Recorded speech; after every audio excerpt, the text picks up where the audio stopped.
Okurwa mu kitongore it's a National Forestry Authority Bibimbiri Range Manager wa Budongo Boaz Basigirenda hamwe na Sector Manager wa Kisindi Alex Obonyi babandize kushomesa abaturage hamwe n'abebimbezi b'amagombora agarumu Gashari Brora Kinyarugonjo hamwe na Town Council ya Pachwa aburungi bukurinde kibira. Boaz Basigirenda Range Manager abw'ekitongore eki mu Budongo yashobora ko bwahati barukuza kukuratira amateka gona kurebeka ngu babinga omuntu wena wayetahize omu kibira kurebeka ngu kyabasa kugarurwaho. The laws are there, well stipulated.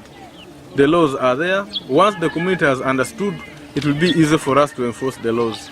Yayongera yashobora ngo taruho umuntu wena uri yahiguriye amatekaga ngurabwe cyo teino rukwikirizwa ukukora mu kibira uteriho nabo abantu abari kutema mu imiti hamwe n'abari kwingamo. That there should be no destruction, cutting, all issues along that line are not allowed. Those are prohibited activities within the forest reserve. Muringo ngogumwe Alex Obonyi urukora n'ekitongore eki umucange cya Kisindi nawe yararikabubona abarukora mu kibira ukurigamu ningasha amateka gabakoreho kokugari ombitabo by'amateka. I can leave a final message to the people who have been lying deeply into the forest in terms of charcoal burning and timber cutting that the right time they evacuate the forest, they get out of the forest, they leave the forest to regenerate. Otherwise, we shall force them out forcefully. Ogu yashobora gwikira kumutangaza no kugira ngo bamuha bebembezi mu district ya Kagadi bejombire umukushisho buhangwa bwensi bari kutema bibira arikwereza icyo kureberaho icyacha person wente ya kashatu we gombora ya mabare ubakwatsere ine emiti arikuruga kugitema omukibira. And they allow them burn the forest. We have talked to the leaders. Leaders are ready to handle this together with us. These people must be brought back to book.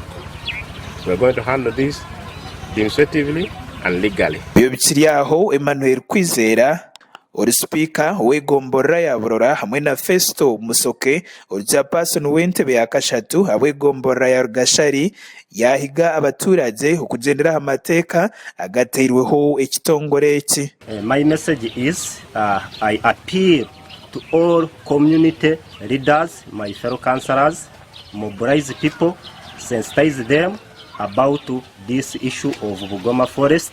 Muringo ngogumwe umushaki witu yagambaho n'abaturage umugiceke eki kandi bayakira entekateka y'ekitongore eki bari kugira ngo ekibira ecya Bugoma Central Forest Reserve nicyetagwa kurinda abo kuba cyakitarinzirwe abantu nibaza kukezaho umyaka mike munonga. Nyaho kirikimungu twine kitukugobora baitu twasanga ngo turarinde kibira abantu bakaruga mu kibira tujya kugobora bona basa kuba barumu konka most deletion tumanya bamaka nabemba bomba basa kuba barumu. Ekibireti ecya Bugoma ekiri ahango bwa hectares emitware na 10 n'igana ananina. Amakuraga gasakwa gada saba bwa Sky TV ya Genshonga muri Kagadi.